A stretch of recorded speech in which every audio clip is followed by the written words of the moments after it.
Yo, what's up, guys? It's your boy Yo to Crypto. In today's video, we're going to be going over the new and revamped NFT collection. This system is now the most overpowered system in any MapleStory game.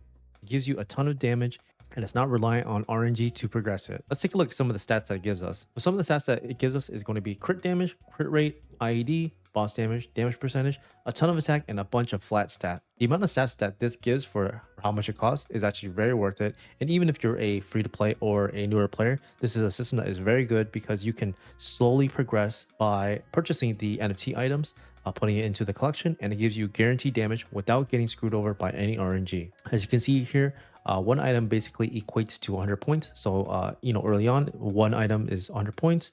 Level 2 is going to be 19 items, level 3, 43 items, and so on. As you can see, it does get progressively harder, but it is pretty easy in the early game to get to a point where this is very effective. So the next question we have to ask is how can we find out what is the cheapest items to put into the NFT collection? And for that, we had to head over to maplend.gg. I'll be putting the link in the description below. All you have to do is go to the NFT collection viewer and then put in your address. Once you put in your address, all you have to do is filter from low to high, and this will give you an idea of how much it will cost from the lowest to the highest price of the NFTs. Now that we know how to find the cheapest items, the next thing we're going to have to do once you have the items inside of your wallet is to click bind all, and it gives us three options. So the first option is a 15-day bind.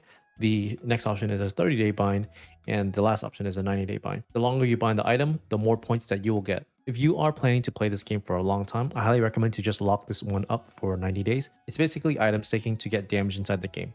I think that this system is very good as well, because theoretically, over a long period of time, as more players get into the game, then theoretically the NFT collection value will also go up. The next question I want to answer is when you should be pushing the NFT collection levels. Well, I think that in the early game, you should at least be level 2. This one you can get right away, either through paying for it or, farming over a few days. I think that getting to level 5 or 7, this is something that you should push towards once you have a few pieces of equipment, such as your armor pieces. Maybe you have an emblem and a secondary at unique or so. And then I think that, pushing to level 10, this is something that you should do once you have maybe all of your accessories, either at epic or unique, and all of your equipment is in a very good place.